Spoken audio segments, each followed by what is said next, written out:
chaos. Chaos over there at the audio board. Hey. Controlled chaos. Controlled chaos. That is the name of the game. A lady that probably knows a good amount about controlled chaos working at a news station out there in Lubbock. It is KLBK sports reporter and anchor Miss Faith Douglas. Faith, first off, thank you so much for joining us today. Yeah, thanks guys for having me. This is awesome. And it is pure chaos right now.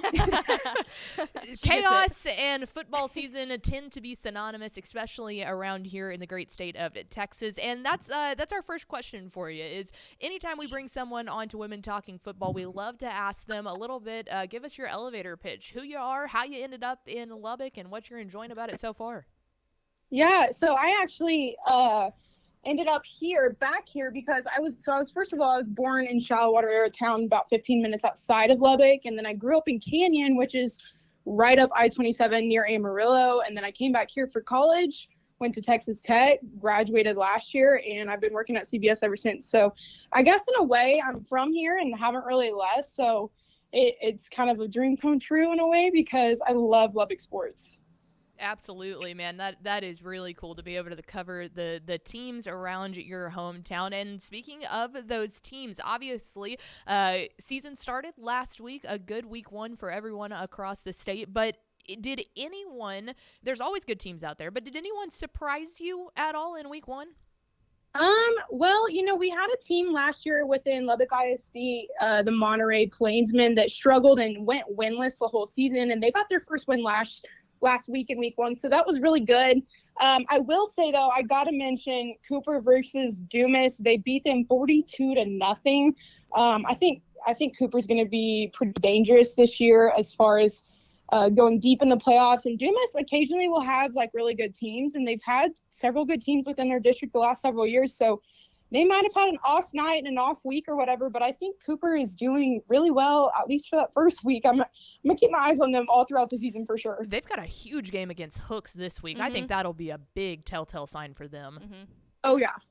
Now, they're a really big physical team as well. They got some big kids. I feel like that's just the story with all these Lubbock schools, that they're just physical and big all old around, boys. big old boys all around. Now, kind of speaking to that a little bit, I know there's a ton of talented smaller classification teams in the South Plains area, but kind of talk me through a couple of those larger classification schools like 6A, 5A, who you think might make a decent run this year. So the only 6A school we have here is Friendship, and they took down Coronado last week pretty well. Last year they had a lot of juniors that it was their first time starting, first go around, and this year they're looking very professional, very put together. At least last week, they reminded me of like one of those NFL teams. You can see they've clearly been preparing all season, off season long. So I think Friendship looks really well. It's hard to tell, though, because there's not another 6A here, and they played a 5A last week. So we'll kind of see about them. And then we have Coronado, Lubbock High, Estacado, and the Monterey Plainsmen as well, all in Lubbock ISD. And out of those four, I would say Estacado is on fire, set up to have a really good season. They got a couple of like big-time threats, some guys that I think are going to be quite unstoppable this whole season. And then Cooper High School, the 5A school that I mentioned earlier, I think they're going to be very good. Again, this year led by Chip Darden, comes from a football family. His dad coached out at Shallowater. It's just kind of like the writing is on the wall for them to be good. And Mallory mentioned it, but I'm a small school ball girl. I love small school ball, so I've got to talk about some of these teams out there. And y'all, just every single year in West Texas, there's a lot of times where Region 1, when we're looking at it, we're thinking, all right, let's see, who's a true contender? When you talk about Region 1 and small schools, you're going, all right, who's the contenders? Because that's what they're going to be in. People like New Deal, New Home, Happy, Whit Harrell. I mean, even down in the six-man ranks, West Texas is king. What have you been seeing so far from some of the smaller school teams out there? Yeah, so when we do our high school previews for our Friday night show and just for all season long, it's really fun because we get to go out to all and we get to go out all these schools and see all their facilities and their guys. And my favorite thing to ask all of those smaller school athletes and coaches is how important it is for them to be dual sport athletes and how much more it brings them together. And I kind of feel like it gives them a little bit of advantage because you think about New Home.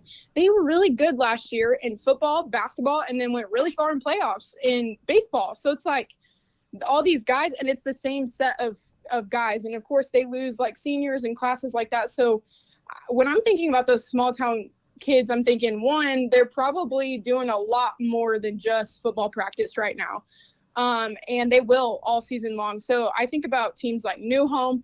Abernathy is always really good and always poses a threat. Their coach even told me earlier this season, he was like, it's kind of always been the reputation here is that we're going to win. And so it's not really even a surprise, but I think that those are some teams to definitely watch. And it's cool to see because then come basketball season, it'll be the same guys. Mm-hmm. And you always seem to have a good crop of guys out there. Like you said, a lot of dual sport, big-time players, a lot of big offensive linemen. Who are you keeping your eye on specifically throughout the season? Offensive linemen or just anybody? Just any player. Okay, so I've been dying to answer this because Bobby Ross is a junior, and he plays for Estacado High School. Insane. And last week, he had under 20 carries as a running back and had 5 touchdowns. His first touchdown was the very first offensive play of the game for 81 yards. And then he gets up and turns around and plays defense. Yeah, two-way player. I mean, this kid is just absolutely unstoppable. His cousin is on the team. He's also really good. I think his older brothers were always really good as well. I mean, he's already getting tons of looks and recruits, and I see exactly why. He's like 6'3", 215, I think, and he's nowhere near his ceiling, I would say. I'm glad you mentioned that Bobby and Cedric are cousins. I didn't know if they were cousins or brothers, so that was a question I had for you. So thank you for the insight there. Yeah. The one thing that we love to talk about when it comes to West Texas right now is I hope that you realize, and I'm sure that you do, how lucky you are with the crop of coaches that you have out there. I mean, stretching from Texas Tech head coach Joey McGuire through everyone that he's hired down to all of some of our favorite guys out there, DJ Mann, you know, Chip Darden, Will Blaylock, Lyle Leong, all of those coaches out there are such nice human beings. How fun is that for you to get to form those relationships with just some of the best that do it across the state? It is, first of all, it's the coolest thing ever because since I'm from this area, I know a lot of the like rich history that comes with these coaches and, Coach Mann. And one of my favorite things last week, I was going live before the Friendship and Coronado game. And one of my favorite things to talk about was Coach Jay Northcutt is from Plainview. DJ Mann graduated from Coronado right here in Lubbock. They both went to WT and played football in Canyon, where I'm from. And now they're both back here as head coaches. That's awesome. And their Friendship's defensive coordinator is Coach Ribb, and he recruited both of them to WT. And that same guy, Coach Ribb, also recruited both of my brothers whenever they were coming out of high school. So that's cool. That's really just cool. One scenario to show you like the roots and the history of the coaching here runs so deep. And it's cool to see guys like Chip Darden like flourish and come into his own. But then it's also cool to see guys like Blaylock and Juan Rodriguez to come into Lubbock and to be able to form these programs. I mean, I could go on and on about these coaches. I just got back from a luncheon with all of them, and it's like they will constantly be the talk of the town, and I guarantee it'll always be people that love this place and love West Texas way more than they love their sport. How was DJ Mann's fit today? Like, was it as good as week one? He rated it. So last week he had a really awesome fit for the first one. He had like a Coronado yellow suit on with a red to complement it, of course. And he told us that it ranks in his top 3 fits. Ooh. But then today he wears a like flowery jacket, and he said he ranks it up there, but it's nowhere close to like his top one. So he said, I think he told us October 23rd.